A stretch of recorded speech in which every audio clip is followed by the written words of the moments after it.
Hello, my name is Ken Mervine, and I'm privileged to be continuo player, organist, harpsichordist with the Colorado Bach Ensemble.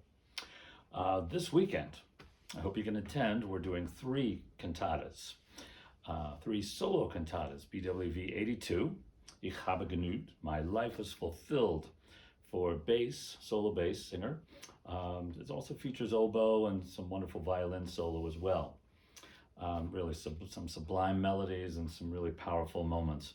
The next cantata, BWV 51, features soprano and trumpet. Also some dueling violins, actually, in one of the movements, and that is Jauchzet Gott in allen Landen, Rejoice unto God in all lands. It's quite an exciting cantata. These are called solo cantatas because they involve one singer. But if you look at it structurally, what Bach has done, a lot of the movements, except for the recitatives, are actually duos or trios. Obviously, the solo voice takes one part and instruments take another. As a side note, if you haven't already listened and watched the other Colorado Bach Ensemble Insight videos, I would strongly suggest to do that because they're quite informative and very well done. The third cantata is BWV 170, Vergnügt Ruhe, which is Contented Rest, Beloved Inner Joy, another solo cantata. However, this time it's with a mezzo-soprano, which will be sung by Abigail Nims, and organ.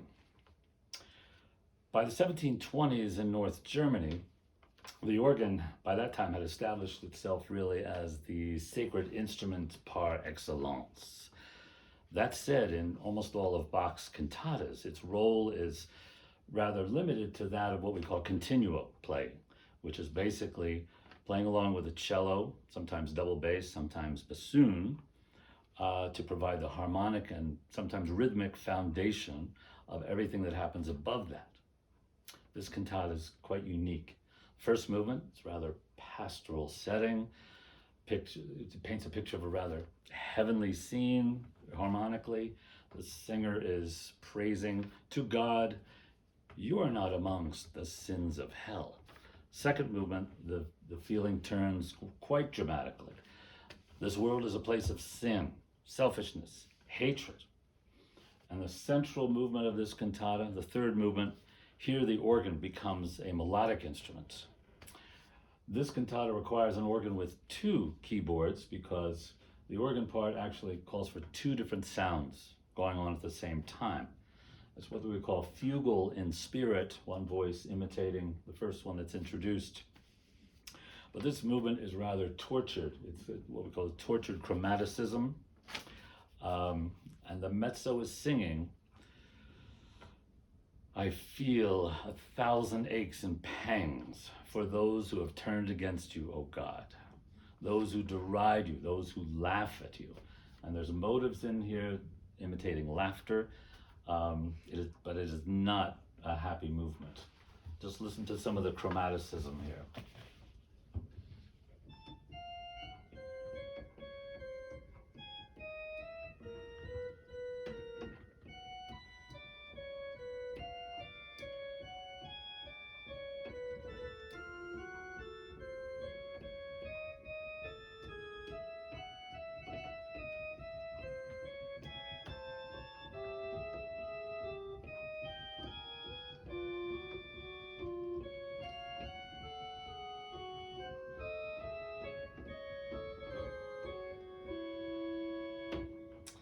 There are 5 tritones in just that opening melody. 5 tritones. That's the devil's interval.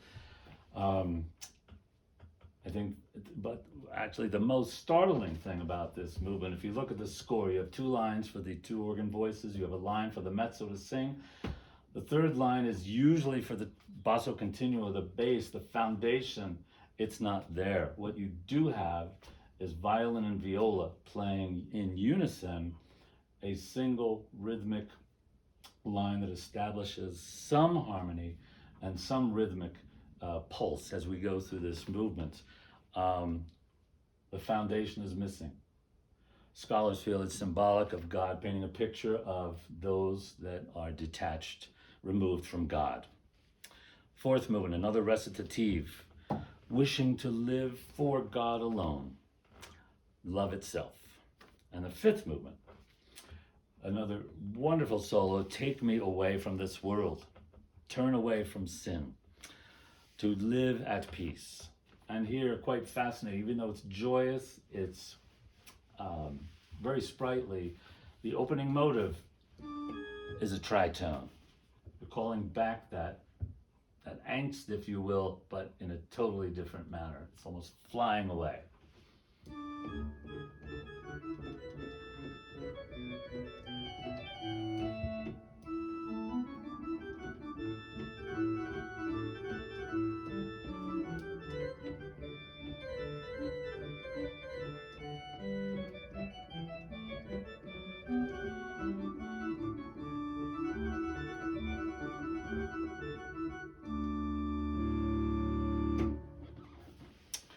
So there you have it, three unique and brilliant cantatas.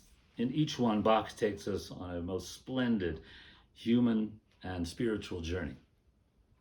Please join us this weekend. We look forward to seeing you.